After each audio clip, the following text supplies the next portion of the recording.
Hi everyone, study IQ के learning platform पे आप सबका स्वागत है। आज के लेक्चर में हम लोग जम्मू कश्मीर के दिसंबर 2021 के करंट अफेयर्स का फर्स्ट पार्ट करेंगे।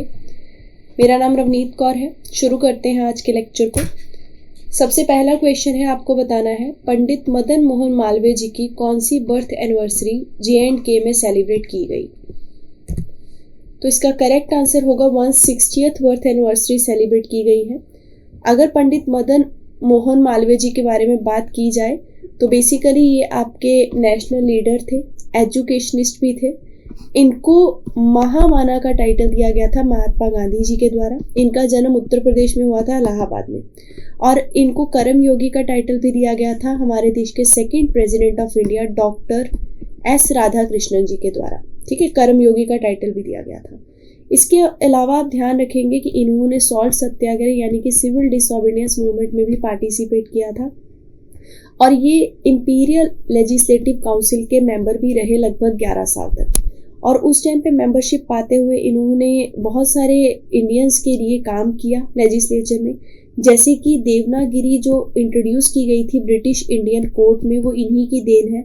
इन्होंने सत्यमेव जयते की जो टर्म है उसे पॉपुलराइज भी किया। और ये सत्यमेव जयते की जो टर्म है बेसिकली ये मुंडका उपनिषद से ही ली गई है, आपने हिस्ट्री में पढ़ा होगा। इन्होंने इंग्लिश डेली भी स्टार्ट किया था 1909 में और 2014 में इनको भारत रत्न भी दिया गया, जो कि कंट्री का हाईएस्ट सिविलियन अवार्ड है। नेक्स्ट क्वेश्चन है, बेहरा मगला जो कि आप न्यूज़ में देखे होंगे, ये जगह कौन सी डिस्ट्रिक्ट में है जम्मू कश्मीर के, ये आपको बताना है। तो इसका करेक्ट आंसर है पूंछ। ये न्यूज़ में इसलिए थी क्योंकि यहाँ पे एक टेररिस्ट मारा गया। और अगर पूंछ की बात की जाए तो 326 में अलेक्जेंडर द ग्रेट ने जब इन्वेजन किया था इंडिया पे, तो पूंछ पे भी उन्होंने अपना मतलब सेना थी उनकी यहाँ पे रुकी थी। इसके अलावा ज़ुनजांग जो कि चाइनीज ट्रेवलर थे, वो भी इस एरिया से पास हुए थे जब हर्षवर्धन के कार्यकाल में आए थे। और उसके बाद पूंछ आपका मुगल्स के भी अधीन रहा। कहा जाता है कि जहांगीर ने सिराजुद्दीन को पूंछ का रूलर बनाया था। उसके बाद ये महाराजा रंजीत सिंह के भी अधीन रहा काफ़ी टाइम तक। फाइनली ये ब्रिटिशर्स के भी अंडरटेकिंग में रहा। तो पूंछ की हिस्ट्री जो है वो बहुत ही लंबी है। नेक्स्ट क्वेश्चन में आपको बताना है कि जम्मू कश्मीर के द्वारा जूनियर वॉलीबॉल चैंपियनशिप में कौन सी जीत दर्ज की गई है। तो इसका करेक्ट आंसर होगा 33rd जूनियर वॉलीबॉल चैंपियनशिप में जम्मू जो है उसने ये चैंपियनशिप जीती है, ये अपनी जीत दर्ज की है।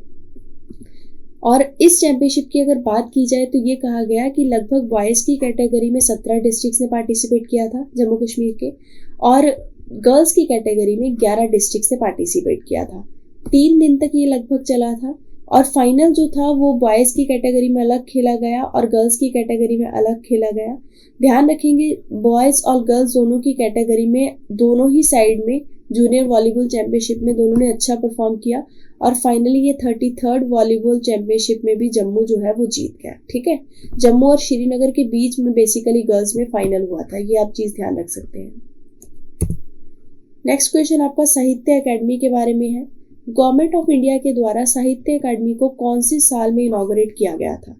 डेट 12 मार्च थी और साल आप बताएंगे तो आंसर होगा इसका 1954। 1954 में इसको इनॉग्रेट किया गया था। ये न्यूज़ में इसलिए था क्योंकि साहित्य अकेडमी में अभी रिसेंटली एक मीटिंग हुई थी। उस मीटिंग में जो जोरावर हैं जो आपको यहाँ दिखाई दे रहे हैं, इन्होंने डोगरी लैंग्वेज का बहुत फेवर किया और बहुत अच्छे से स्पीच दी और इम्पोर्टेंस बताई डोगरी लैंग्वेज की। तो इसलिए ये साहित्य अकेडमी जो थी वो न्यूज़ में थी। और साहित्य अकेडमी के अगर पर्पस की बात की जाए तो इसका मेन पर्पस है इस तरीके के प्रोग्राम्स को इनकरेज करना जिसमें कि डिफरेंट लिटरेचर्स के जो दिग्गज होते हैं वो आते हैं और आके लैंग्वेज की इंपॉर्टेंस बताते हैं, लिटरेचर की इंपॉर्टेंस बताते हैं, क्योंकि लिटरेचर आपको सोसाइटी की अंडरस्टैंडिंग देता है। और जैसे डिफरेंट वैल्यूज़ हैं, कंपैशन, एम्पैथी, वो लिटरेचर पढ़ने से आती है। साहित्य अकेडमी आप सबको पता होगा हेडक्वार्टर न्यू दिल्ली में है, न्यू दिल्ली में लोकेटेड है। ठीक है, Zorawar Singh Jamwal basically senior journalist हैं। डुग्गर प्रदेश के इनको मतलब करता धरता बोला जाता है। तो इन्होंने बहुत ही अच्छे तरीके से फेवर किया कि किस तरीके से हम अपने जो लिटरेचर की लोकल लैंग्वेजेस हैं और लिटरेचर से रिलेटेड जो इतिहास है उसे बचा सकते हैं। साहित्य अकेडमी के बारे में अगर थोड़ी और बात की जाए तो 24 इंडियन लैंग्वेजेस इंक्लूडिंग इंग्लिश इसमें अवार्ड दिए जाते हैं साहित्य अकेडमी के द्वारा। और जिस भी ये सारी लैंग्वेज में अगर किसी ने अच्छा लिटरेचर लिखा होता है उसको हर साल साहित्य अकादमी अवार्ड से नवाजा जाता है। नेक्स्ट क्वेश्चन है लैंड पासबुक के बारे में। जम्मू और श्रीनगर में ये पासबुक जल्द ही जारी की जाएंगी जनवरी 2022 में। तो डेट कौन सी है जब से ये जारी होंगी ये आपको बताना है। इसका करेक्ट आंसर है 15 जनवरी 2022 से ये बुक जो है ये इशू कर दी जाएंगी। यहाँ पे आप देख सकते हैं इसका इंपॉर्टेंस। लैंड पासबुक यानी कि अब आपके पास अपने लैंड की भी पासबुक होगी जैसे बैंक अकाउंट की होती है। Digital land record modernisation programme चल रहा है और ये डिजिटल इंडिया के तहत चल रहा है, मिनिस्ट्री ऑफ रूरल डेवलपमेंट का प्रोग्राम है। तो जम्मू कश्मीर में भी ये इम्प्लीमेंट किया जा रहा है जिसके तहत हम कंप्यूटराइजेशन कर रहे हैं डिफरेंट लैंड रिकॉर्ड्स की, मैपिंग की जा रही है लैंड की, अच्छे तरीके से फेंसिंग और बाउंड्री तय की जा रही है कि आपकी प्रॉपर्टी कितनी है, जियो टैगिंग की जा रही है लैंड की। तो इसी के चलते अब जम्मू कश्मीर में भी आपकी लैंड पासबुक प्रिपेयर की जा रही है। तो अगर इसकी नोडल मिनिस्ट्री पूछी जाए सेंट्रल गवर्नमेंट से लिंक करके तो ministry of rural development answer होगा। नेक्स्ट क्वेश्चन है animal sheep husbandry and fishery department ने एक टारगेट सेट किया है कि आने वाले 3 साल में जम्मू कश्मीर का जो फिशरी डिपार्टमेंट है उसमें फंडिंग करके फिशिंग सेक्टर को ग्रोथ दी जाएगी। तो कितने करोड़ रुपए आने वाले 3 साल में फिशिंग डिपार्टमेंट में इन्वेस्ट किए जाएंगे जम्मू कश्मीर के, ये आपको बताना है। इसका करेक्ट आंसर हो जाएगा 1500 करोड़। तो आने वाले 3 साल में आप देखेंगे कि जम्मू कश्मीर में 1500 करोड़ रुपए फिशिंग सेक्टर की ग्रोथ के लिए प्रमोट किए जाएंगे।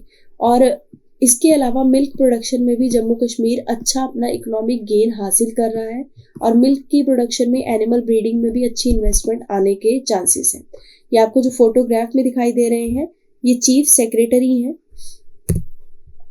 तो देखिए मीटिंग कंडक्ट हुई थी बेसिकली जिसमें जो आपका डेयरी पोल्ट्री का डिपार्टमेंट है उसने बहुत सारी डिटेलिंग देखी कि किस तरीके से डेयरी का सेक्टर अच्छा कर रहा है, किस तरीके से हम इसको और बढ़िया कर सकते हैं। और इसी के चलते मिल्क प्रोडक्शन देखी गई और ये देखा गया कि जम्मू कश्मीर ने मिल्क प्रोडक्शन में, एग प्रोडक्शन में और मीट प्रोडक्शन में अपना एक ग्राफ जो है उसे इंक्रीज किया है और अब चांस है फिशिंग सेक्टर को इंक्रीज करने का। तो इस तरीके से अब फिशिंग पे फोकस करते हुए एक टारगेट जो है वो अलग तरीके से तय किया गया है। फिशिंग के अलावा ये सारे सेक्टर जो मैंने डिपार्टमेंट आपको बताए, मिल्क का हो गया, एग प्रोडक्शन का हो गया, मीट प्रोडक्शन का हो गया, इस पे भी सरकार लगातार फोकस करेगी। ठीक है, तो चीफ सेक्रेटरी के द्वारा ये मीटिंग जो है इसमें मेन टारगेट था लोकल प्रोडक्शन का बूस्ट देना कि लोकल प्रोडक्शन जो है एनिमल डिपार्टमेंट की वो और भी ज्यादा हाई हो सके। अगला क्वेश्चन है तन्मय गुप्ता जी के बारे में। इन्होंने हिस्ट्री क्रिएट कर दी। 720 में से 720 स्कोर इन्होंने नीट के एग्जाम में हासिल किया। ये कौन सी जगह से बिलोंग करते हैं हमारे इंडिया में, ये आपको बताना है। करेक्ट आंसर है जम्मू कश्मीर के हैं, तो इसलिए हमारे लिए इंपॉर्टेंट है। आपसे डायरेक्टली इनका नाम भी पूछा जा सकता है। कैनरा बैंक ने इन्हें फेलिसिटेट भी किया है इनकी इसी चीज के लिए। ध्यान रखेंगे अगर क्वेश्चन में ऐसे आ जाए कि जम्मू कश्मीर के कौन से पर्सन के द्वारा नीट एग्जाम में फुल स्कोर लिया गया तो वो तन्मय गुप्ता आंसर होगा। ये आप देख पा रहे हैं फोटोग्राफ में इनको। नेक्स्ट क्वेश्चन है स्टेट के द्वारा रन एक आपकी एजेंसी है जिसने कि लगभग 210.7 करोड़ रुपए रिसीव किए हैं from the government of Jammu Kashmir. और ये इसलिए किए गए क्योंकि ये एजेंसी एक integrated tunnel communication system develop करेगी। और ये कौन सी टनल में कनेक्ट किया जाएगा, जो कि जम्मू कश्मीर में टनल डेवलप हो रही है आपकी धर्म बनिहाल सेक्शन की टनल में। तो वहीं पे ये टनल का कम्युनिकेशन सिस्टम सेटअप होगा ताकि जब टनल के अंदर ट्रेन जाए तो जो कनेक्शन का प्रॉब्लम है वो ना देखने को मिले, जैसे फोन के सिग्नल चले जाते हैं, ये सब ना हो पाए। तो इसका करेक्ट आंसर आपका हो जाएगा रेलटेल। रेलटेल एजेंसी को जम्मू कश्मीर गवर्नमेंट के द्वारा 210.7 करोड़ रुपए दिए गए हैं to install integrated tunnel communication system. अगर ऐसे पूछा जाए कौन सी जगह पे सेटअप करना है, कौन से सेक्शन में टनल के, तो धर्म बनिहाल आपका जो सेक्शन है वहीं पे उस सेक्शन पे ये इसको सेटअप करेगा। ठीक है, नेक्स्ट क्वेश्चन है जम्मू कश्मीर में जो योजना चल रही है अटल आयुष्मान योजना, प्रधानमंत्री जन आरोग्य योजना, सेहत स्कीम, इसके तहत पिछले 3 महीने में कितने नए प्राइवेट हॉस्पिटल इम्पैनल किए गए, यानी कि कितने इस स्कीम के अंडर आपके सूचीबद्ध हुए हैं। इसका करेक्ट आंसर है 12। तो ध्यान रखेंगे 12 नए प्राइवेट हॉस्पिटल ने इसमें इम्पैनलमेंट किया है। आयुष्मान योजना आप सबको पता होगा, 5 लाख रुपए पर फैमिली इंश्योरेंस कवर प्रोवाइड करता है। आपका प्राइमरी हेल्थ केयर इसमें कवर नहीं होता, सेकेंडरी और टर्शरी होता है। और इसी आयुष्मान स्कीम का नाम सेहत स्कीम है जम्मू कश्मीर में। तो अगर बात की जाए आपकी सेहत योजना के बारे में तो इसकी फुल फॉर्म यहाँ देख लीजिए, आयुष्मान भारत प्रधानमंत्री जन आरोग्य योजना सेहत, ये जम्मू कश्मीर की ही स्कीम है। 5 लाख रुपए पर फैमिली पर ईयर सारे रेजिडेंट्स को मिलेंगे जम्मू कश्मीर के, including the serving and retired employees under सेहत scheme. Next question Guru Tegh Bahadur ji की शहादत पे है। इनका शहादत दिवस हर साल कितने नवंबर को सेलिब्रेट किया जाता है, ये आपको बताना है। इसका करेक्ट आंसर है 24 नवंबर। गुरु तेग बहादुर जी सिखों के 9th गुरु थे और इनको हिंद की चादर कहा जाता है। लेफ्टिनेंट गवर्नर मनोज सिन्हा जी के द्वारा बहुत हम्बल होमेज पे किया गया इनकी शहादत दिवस पे, क्योंकि ये कहा जाता है कि जब कश्मीरी पंडितों पे संकट था तो गुरु तेग बहादुर जी ने अपना बलिदान दिया था और 1675 ईस्वी में मुगल एम्परर औरंगजेब के ऑर्डर पे इनका जो सीस था वो काट दिया गया था। और इन्हीं के नाम पे गुरुद्वारा सीसगंज जो है वो आपको दिल्ली में देखने को मिलेगा, जो कि चांदनी चौक में लोकेटेड है। तो इनको हिंद की चादर और शील्ड ऑफ इंडिया के रूप में जाना जाता है। तो शील्ड ऑफ इंडिया का टाइटल ध्यान रखेंगे। नेक्स्ट क्वेश्चन है, स्टेट लेवल सिक्योरिटी कमेटी एक कंडक्ट की गई फॉर द रेलवेज की रेलवेज की फंक्शनिंग किस तरीके से हो रही है और कोविड के बाद किस तरीके से उसे और स्ट्रेंथन करना है। इसको चेयर किसने किया ये आपको बताना है। तो देखिए रेलवे से रिलेटेड मीटिंग थी, तो आंसर रेलवे मिनिस्टर मत मारिएगा, गलत होगा। डीजीपी ऑफ J&K के द्वारा ये मीटिंग जो है ये हेड की गई, जिसमें देखा गया कि रेलवेज को किस तरीके से और मजबूत किया जा सकता है, सिक्योरिटी सिस्टम कैसे स्ट्रेंथन किया जा सकता है, इस पे मेन फोकस जो है वो किया गया। अगर हम बात करें डीजीपी की तो आपको नाम पता होगा, दिलबाग सिंह जो है वो डीजीपी हैं जम्मू कश्मीर के। नेक्स्ट क्वेश्चन है आपका बाबा चमलियाल तीर्थ स्थान के बारे में। तो बाबा चमलियाल श्राइन पे बेसिकली लेफ्टिनेंट गवर्नर ने नमन किया जाके, तो आपको बताना है कौन से डिस्ट्रिक्ट में ये लोकेटेड है। आपका आंसर है सांबा। सांबा डिस्ट्रिक्ट में आपका ये जो श्राइन है ये लोकेटेड है। इंडिया पाकिस्तान के बॉर्डर एरिया पे आता है ये, और यहाँ पे मेला भी मनाया जाता है। और ये कहा जाता है कि मेले के टाइम पे इंडिया पाकिस्तान के जो लोग हैं आपस में गिफ्ट एक्सचेंज करते हैं, जो कि एक पीसफुल बॉर्डर को रिप्रेजेंट करता है और बताता है कि किस तरीके से हार्मनी जो है वो सोसाइटी में जरूरी होती है। और ध्यान रखेंगे 320 साल पुरानी जगह है ये। कहा जाता है कि यहाँ पे जो संत थे बाबा चमलियाल, वो मतलब 320 साल पहले आके रहे थे और ये बहुत सारी स्किन डिसीजेस जो हैं उससे लोगों को एज वेल एज एनिमल्स को निजात दिलवाते थे, और इसलिए यहाँ पे हर बार एनुअल फेयर यानी कि मेला कंडक्ट किया जाता है। अगला क्वेश्चन है इंस्टीट्यूशन इनोवेशन काउंसिल के रिजल्ट के बारे में। ये रिजल्ट अनाउंस किया गया है, कौन सी एजेंसी के द्वारा ये रिजल्ट अनाउंस हुआ है ये आपको बताना है। और ये हमारे लिए इम्पोर्टेंट इसलिए है क्योंकि इसी रिजल्ट में जो यूनिवर्सिटी ऑफ जम्मू है उसने टॉप रैंकिंग हासिल की है। ये रिजल्ट अनाउंस किया गया है मिनिस्ट्री ऑफ एजुकेशन के द्वारा। मिनिस्ट्री ऑफ एजुकेशन का इनोवेशन सेल जो है, इसके अलावा मतलब ये आपका जो AICTE है, ऑल इंडिया टेक्निकल एजुकेशन, इन दोनों ने कंबाइनली मिल के ये रिजल्ट अनाउंस किया। इनोवेशन के मामले में है कि किस तरीके से कौन सी यूनिवर्सिटी रिसर्च और इनोवेशन में अच्छा काम कर रही है। ध्यान रखेंगे AICTE भी आपका मिनिस्ट्री ऑफ एजुकेशन के अंडर ही आता है। नेक्स्ट क्वेश्चन है, जम्मू एंड कश्मीर बैंक के द्वारा कौन से नंबर की highest percentage of digital payment transaction करने के लिए अवार्ड दिया गया है, ये आपको बताना है। और ये जो डिजिटल पेमेंट की ट्रांजैक्शन की गई है ये स्मॉल एंड माइक्रो बैंक की कैटेगरी में की गई है, और इसी कैटेगरी में इसको as a private sector bank की अवार्ड दिया गया है। आंसर है जम्मू कश्मीर बैंक में second highest percentage of digital payment की ट्रांजैक्शन देखने को मिली है, जो कि बहुत ही अच्छी बात है। और ये अवार्ड मिनिस्ट्री ऑफ इलेक्ट्रॉनिक्स के द्वारा दिया गया है, ठीक है। और डिजिटल पेमेंट उत्सव सेलिब्रेट किया गया मिनिस्ट्री ऑफ इलेक्ट्रॉनिक्स के द्वारा, जिसको तय में रखते हुए ये उत्कर्ष पुरस्कार जो है वो सरकार के द्वारा इनको दिया गया, क्योंकि इन्होंने डिजिटल पेमेंट को बढ़ावा दिया है अपने बैंक में ट्रांजैक्शन में और कस्टमर्स को भी उसके बारे में अवेयर करवाया। अगला क्वेश्चन है आपका घराना वेटलैंड के बारे में। ये आपका जम्मू कश्मीर के कौन से डिस्ट्रिक्ट में लोकेटेड है, ये आपको बताना है। इसका करेक्ट आंसर है आपका जम्मू।